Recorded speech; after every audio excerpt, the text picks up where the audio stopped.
Mohon maaf, semakin tua malah semakin parah. Ini masalah besar ini. Banyak diampuni oleh Allah kecuali orang yang tua, yang semestinya semakin tua semakin baik. Semakin tua berarti tanda-tanda mendekati kematian sudah timbul, sudah muncul, tapi dia masih berlaku zina, jauh dari Quran, jauh dari ibadah. Itu bahaya.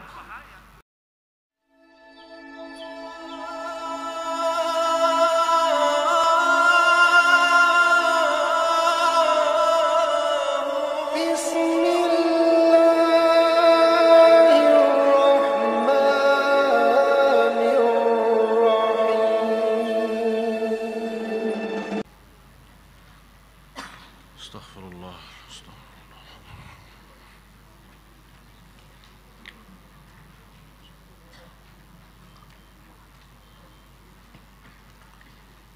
Bismillahirrahmanirrahim. Assalamualaikum warahmatullahi wabarakatuh.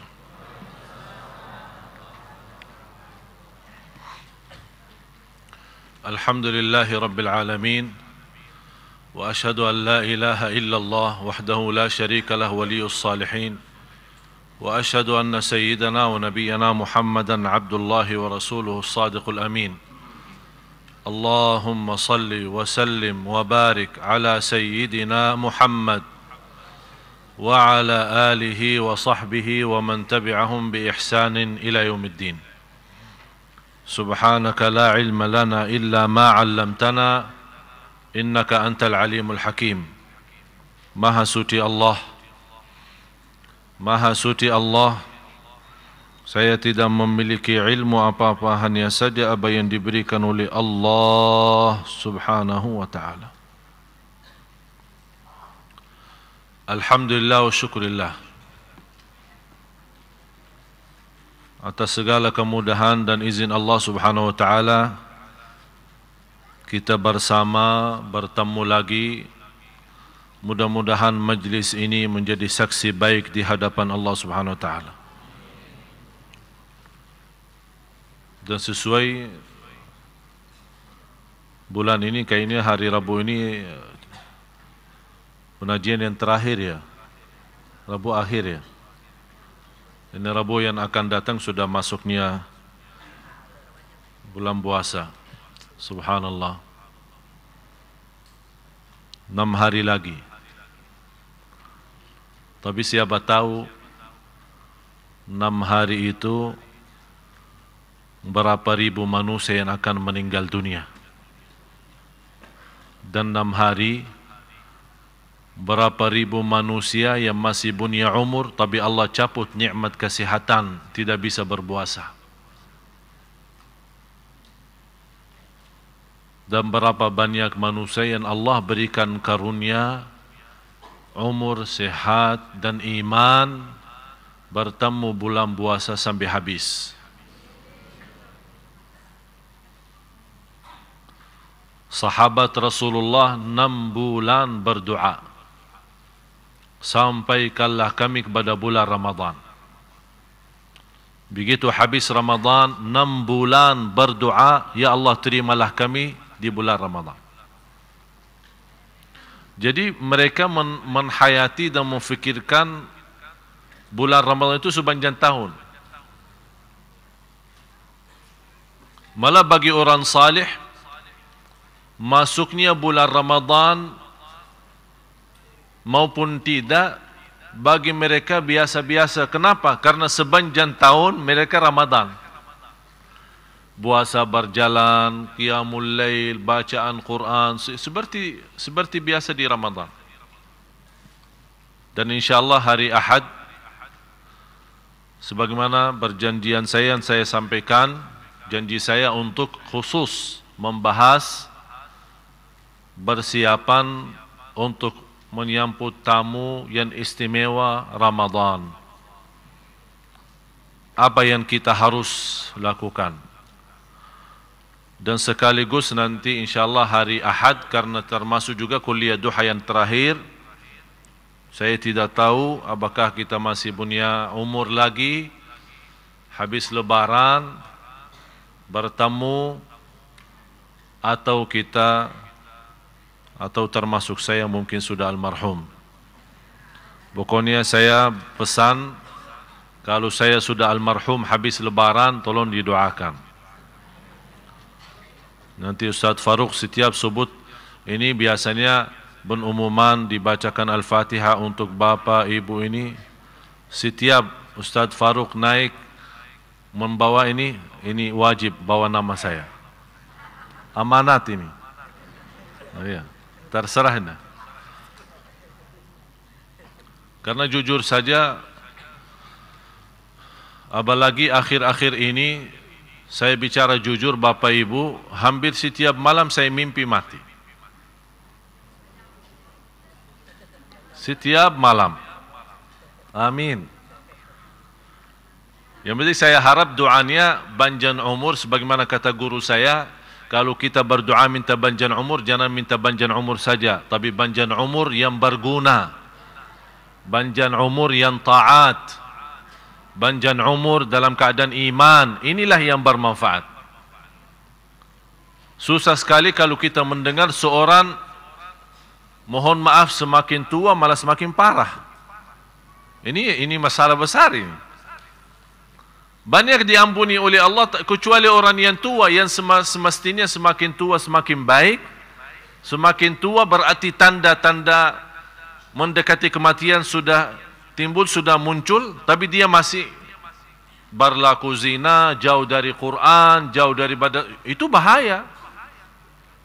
Itu bahaya sekali. Oleh karena itu Rasulullah SAW sudah menjelaskan, di antara manusia yang dilaknati Allah Subhanahu wa taala yang sudah tua tapi masih berlaku zina. Maksudnya apa? Karena semakin tua yang namanya sudah tidak ada hawa nafsu ya, beda sama syahwatnya pemuda, seorang yang memang batinnya banyak tergoda. Oleh karena itu kita harus betul-betul berdoa. Sebenarnya Bapak Ibu, untuk meminta petunjuk dari Allah, insya Allah kita semua dapat. Tapi yang perlu kita perhatiin saat berdoa, bukan hanya minta petunjuk, tapi kita harap petunjuk itu membawa kita sampai akhir hayat. Itu yang dinamakan istiqamah. Hidayah istiqamah, sedekah istiqamah, salat malam istiqamah, baca Quran, biar sederhana, biar sedikit-sedikit, tapi istiqamahnya itu luar biasa. Sampai ada seorang datang kepada Rasulullah SAW, ya Rasulullah, saya merasa diri tidak bisa berbanyak amal, tolong kasih nasihat, wasiat, supaya saya megang wasiat itu. Rasul mewasiatkan dua: beriman, jaga iman. Yang kedua, istiqamah atas iman. Untuk memiliki iman bukan sesuatu yang sulit, tapi yang sulitnya adalah istiqamah atas iman itu. Dan kita semua sendiri Bapak Ibu telah merasakan bagaimana kita ketika mendengar sebuah ceramah, selepas ceramah itu kita bersemangat luar biasa, baca Quran, salat, menjaga majlis ta'lim, menjaga salat malam. Tapi sekian lama, 1 minggu, 2 minggu, apa yang terjadi? Turun. Berarti posisi iman bisa kapan saja kita dapat, tapi masalah istiqamah ini bagaimana supaya kita terus sampai akhir hayat. Wala tamutunna illa wa antum. Kalau memang tidak bisa menjaga mati atas iman, paling tidak mati atas Islam. Padahal awal ayat itu apa? Ya ayyuhalladzina amanu taqullaha haqqa tuqatih wa la tamutunna illa wa antum. Padahal di awali, hei orang beriman, tapi kenapa di akhirnya tidak bilang wala tamutunna illa wa antum mu'minun? Karena banyak yang menggoda iman kita. Hawa nafsu, syahwat, dunia, fitnah, harta, anak, keturunan, banyak masalah. Kalau memang tidak bisa menjaga iman sampai akhir hayat, paling tidak jangan sampai terlepas daripada Islam.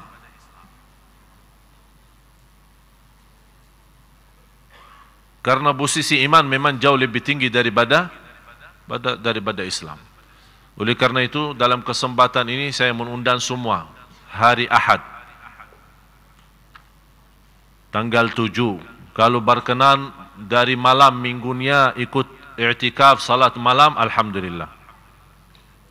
Dan hari Ahadnya pagi sebagaimana biasa, Ahad awal bulan kita sama-sama insyaallah ikuti kuliah duha.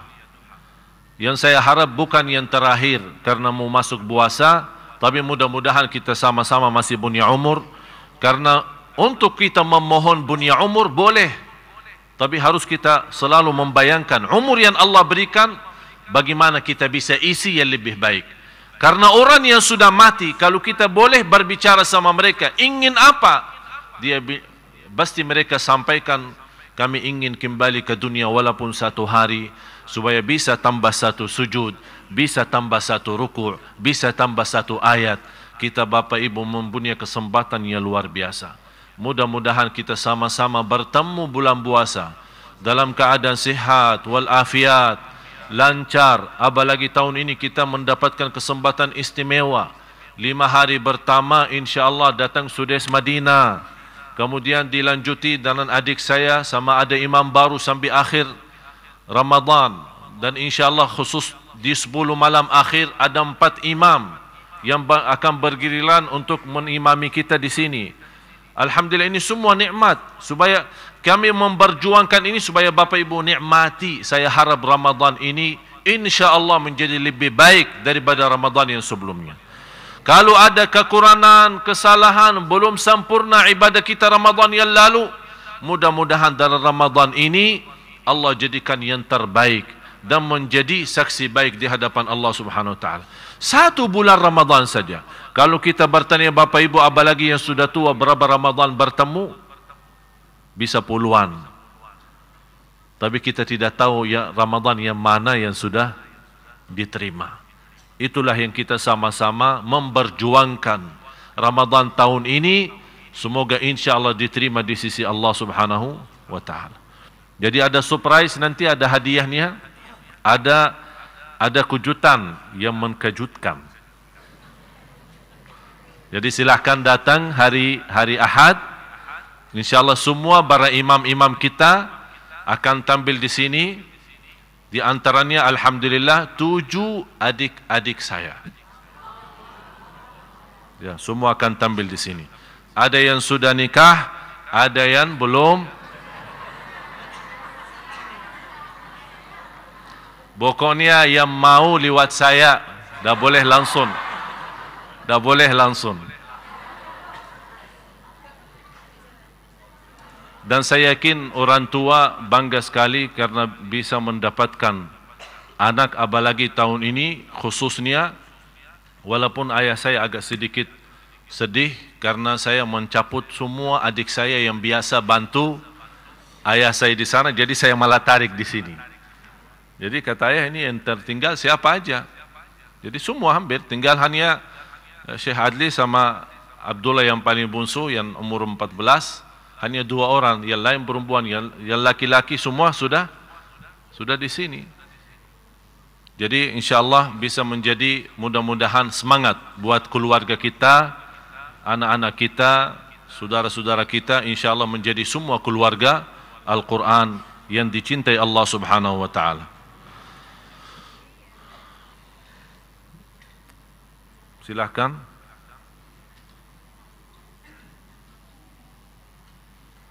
Ini bukan Al Jazeera ya. Logonya Al Jazeera ya.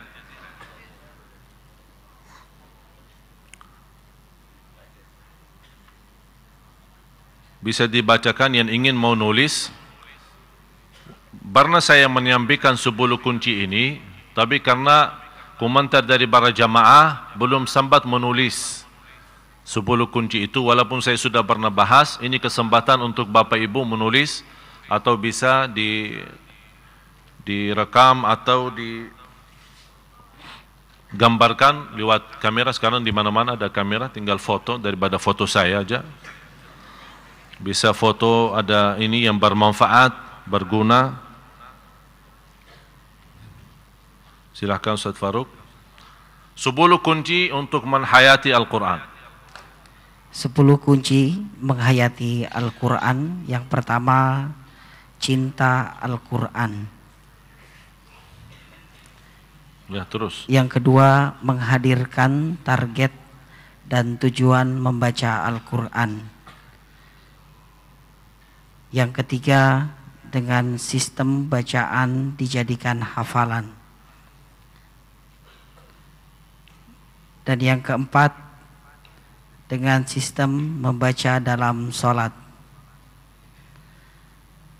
Dan yang kelima, dengan sistem baca di waktu malam hari, khususnya di waktu sahur. Dan yang keenam, dengan mengeraskan suara dan melakukan bacaan Al-Quran. Kunci yang ketujuh, dengan cara mentartilkan Al-Quran. Dan kunci yang kedelapan, dengan metode mengulangi dan juga cara berhenti dengan tepat. Dan yang kesembilan, dengan membagi ayat-ayat dalam Al-Quran dalam sistem wirid. Dan yang terakhir, nomor 10 atau kunci menghayati Al-Quran nomor 10, yaitu dengan sistem mengikat bacaan Al-Quran.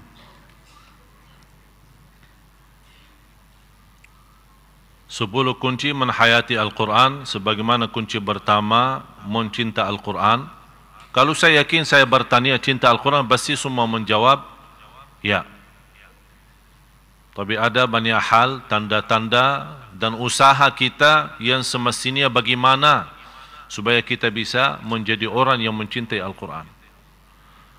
Dan yakini kalau kita mencintai sesuatu, pasti selalu tergantung dengan sesuatu itu.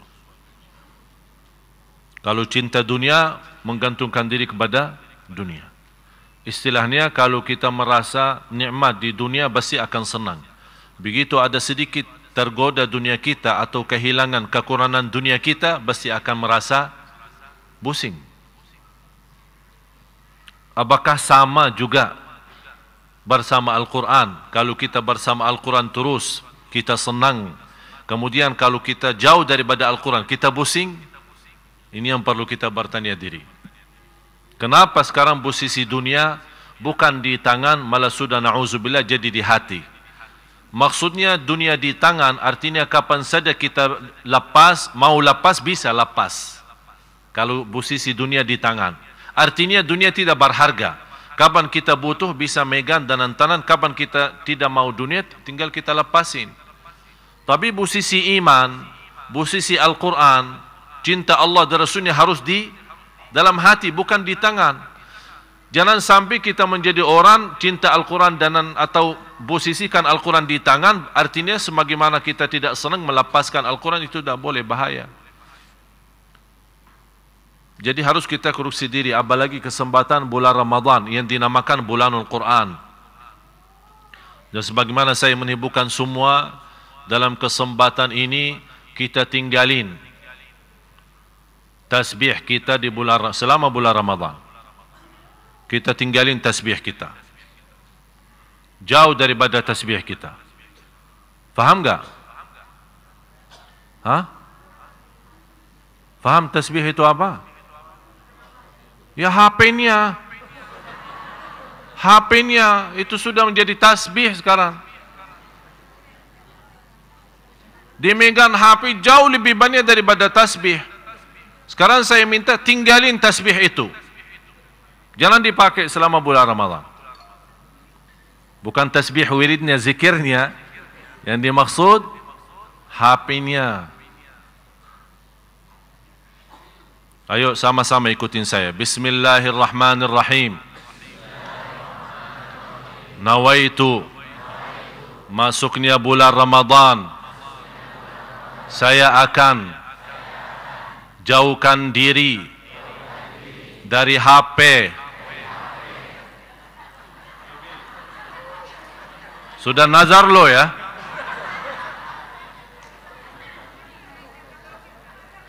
Ya memang kalau kita tidak bisa nikmati Ramadan, kita tidak tahu. Mohon maaf Bapak Ibu, bisa jadi Ramadan ini yang terakhir. Udah kita nawaitu betul-betul lillahi ta'ala. Kalau tidak bisa sepenuhnya, tidak apa-apa. La yukallifullahu nafsan. Yang dimaksud la yukallifullahu, langsung senang, hafal lagi. La yukallifullahu di sini bukan soal HP, ibadah. La yukallifullahu nafsan illa wus'aha. Ada orang begitu kita kasih nasihat, jangan terlalu banyak megang HP, apalagi BB.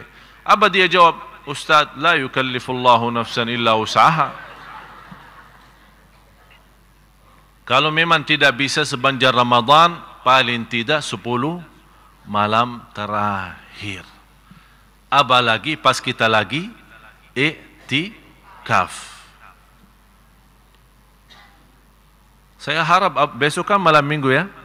Sebentar lagi malam minggu. Saya harap kalau kita ikut i'tikaf malam minggu tidak ada bunyi suara HP. Malah yang bunyi suara zikir kita. Suara gerakan tasbih kita. Bukan suara bunyi HP. Dan mohon maaf yang biasa lupa silent suaranya atau matiin HP-nya pas sudah masuk salat sambil Allahu Akbar, kemudian sepanjang salatnya HP-nya bunyi, dia Masya Allah khusyuknya luar biasa, tidak mau matiin HP-nya. Alasannya apa? Katanya kalau menggerakkan tangan batal salat. Saya jamin tidak batal salat. Begitu Anda lupa HP-nya dalam salat bunyi mengganggu banyak orang, gerakkan tangannya, masukin dalam keluarin HP-nya, matiin, terus kembaliin lagi. Biar 3 kali, 4 kali, 5 kali gerakan, tapi jauh lebih kecil daripada dosa mengganggu ratusan orang. Kalau masih standar suaranya biasa-biasa, coba kalau suaranya lagu India. Aduh, pusing nih. Kocak he. Iya, masalah, terganggu salat kita. Kita aja terganggu, orang lain juga terganggu. Jadi daripada menjadi dosa lebih besar, kita segera atasi. Harus Bapak Ibu fahami, dosa itu ada 2. Kalau kita tinggalin bisa menjadi lebih parah, kita atasi dosa itu supaya jangan menjadi lebih besar. Sekarang mana jalan keluarnya yang lebih baik? Kita biarkan HP sepanjang salat bunyi terus mengganggu orang lain, atau kita bergerak sedikit mematiin HP-nya? Jelas bergerak sedikit, biar ada salah di sini, biarpun dosa, tapi jauh lebih ringan daripada dosa mengganggu banyak orang dalam salatnya. Oleh karena itu saya mohon, kalau seandainya lupa, ketinggalan, tidak diingatkan, kemudian Anda terlanjur sudah masuk dalam salat, Allahu Akbar, begitu bunyi HP-nya, gerakkan tangannya, matiin HP-nya. Kalau tangannya di posisi istilahnya di bawah, ya udah pas lagi sujud megang HP-nya matiin. Sekarang saya heran, disimpan di tas tidak disilent suaranya, disimpan di gantung baju tidak disilent suaranya, malah ada yang lebih parah ditaruh di depan sujudnya pas tambah sujud. Jadi biarpun disilent suaranya tapi nyala layar HP-nya. Jadi sepanjang salat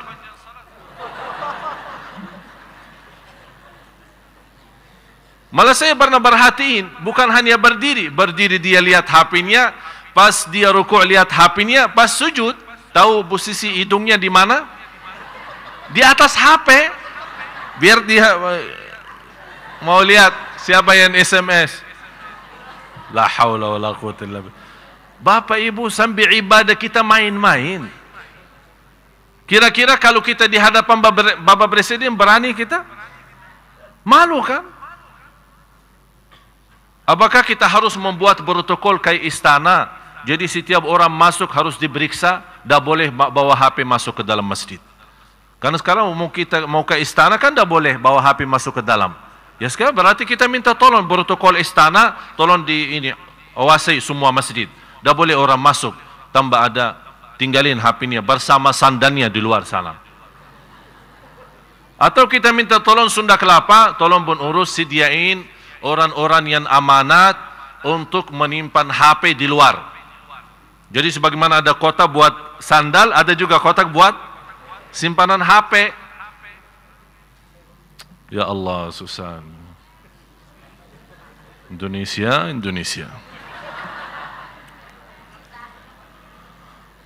Mudah-mudahan bulan Ramadan tahun ini mensucikan hati kita dari segala sesuatu yang menggoda kita dalam ibadah. Ramadan, Bapak Ibu, ayo mari kita sama-sama menanamkan cinta Al-Quran. Kita tidak tahu, saya berkali-kali menyampaikan, kita tidak tahu kapan habis umur kita. Bahagia seorang, datangnya kematian, dia lagi baca Al-Quran. Tapi juga apa yang kita jawab di hadapan Allah kalau kita meninggal dunia pas megang HP, apalagi menyampaikan kata-kata yang justru membuat murka Allah, bukan malah ridha Allah Subhanahu wa taala. Nauzubillah. Cinta Al-Quran selanjutnya.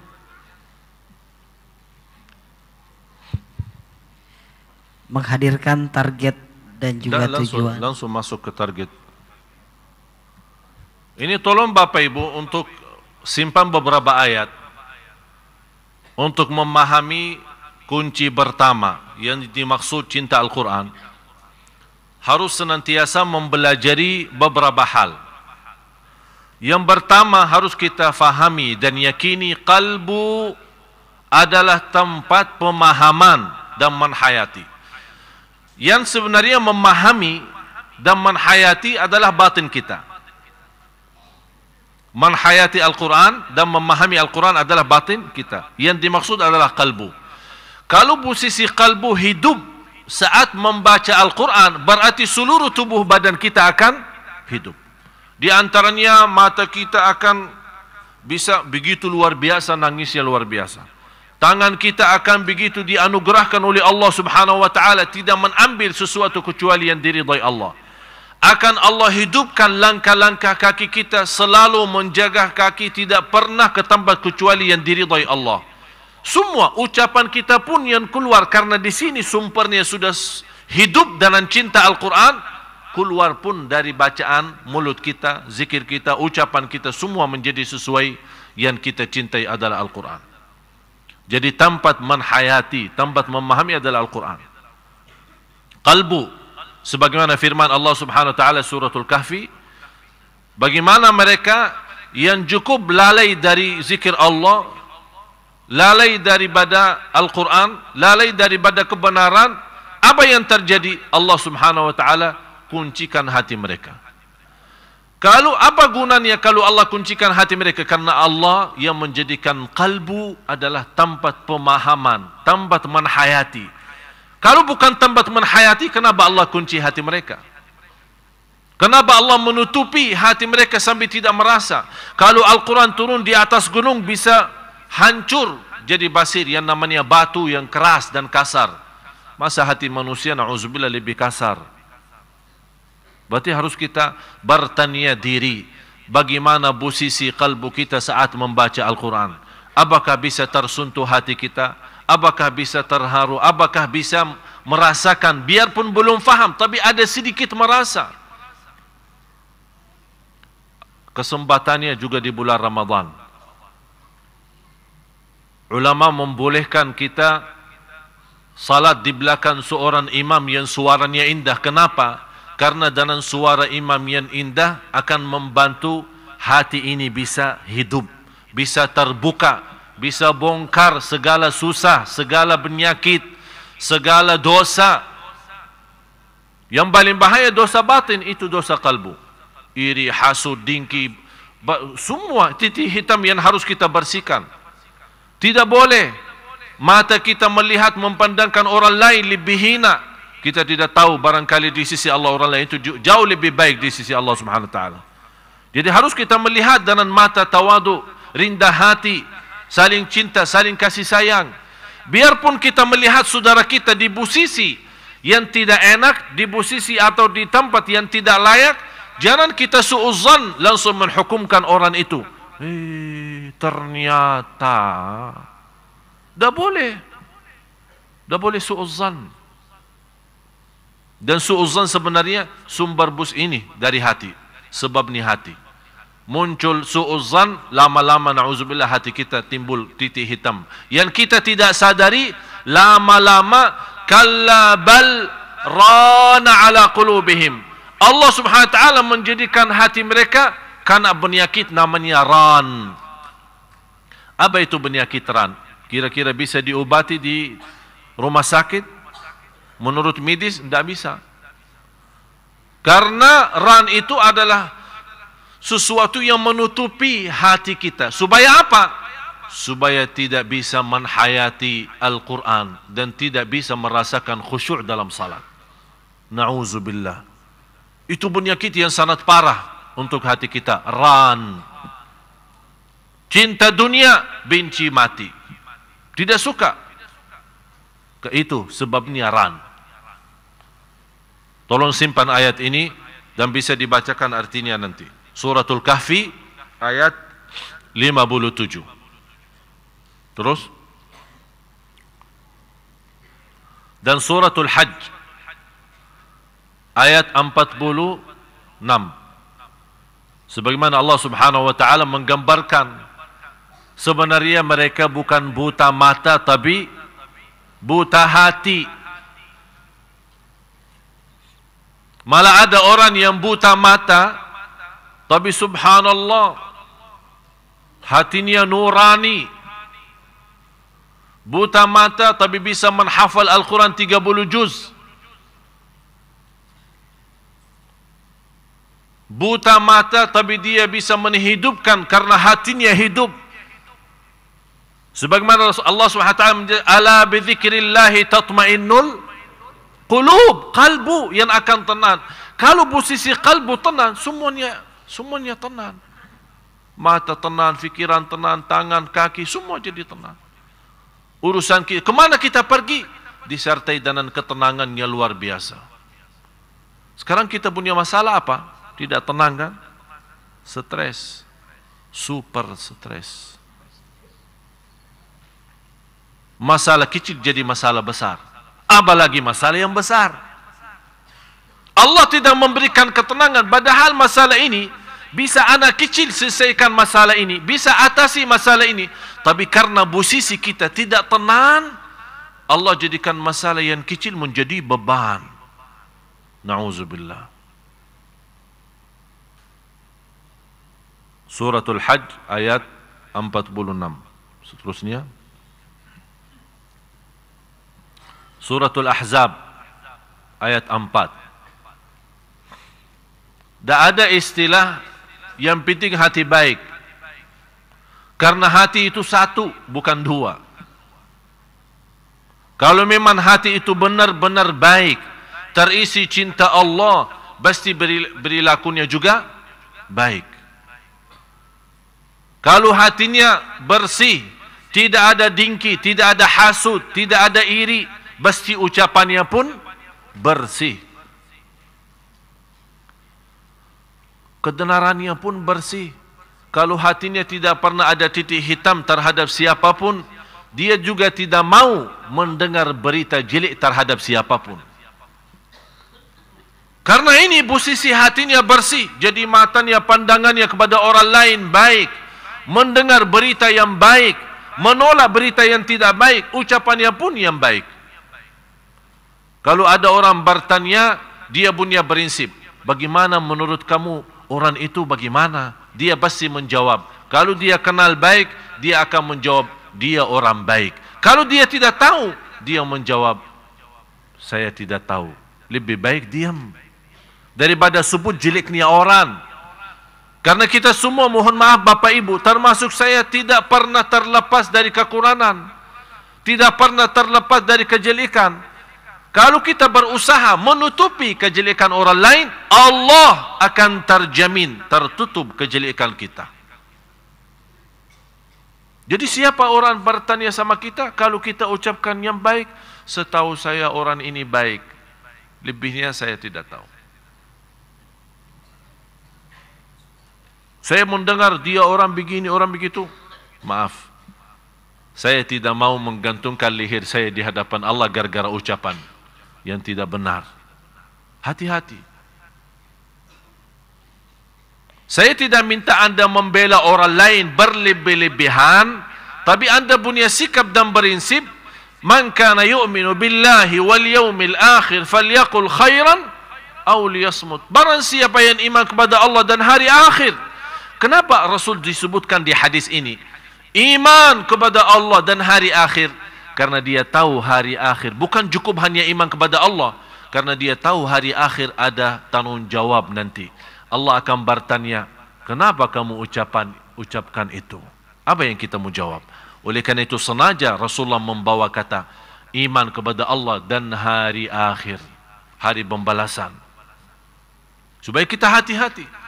Tanda iman seorang, sempurna imannya kepada Allah, sempurna imannya kepada hari pembalasan, berkata yang baik atau diam. Tolong khusus ini ayat ini dihayati dan dibacakan. Al-Ahzab ayat 4 dan seterusnya.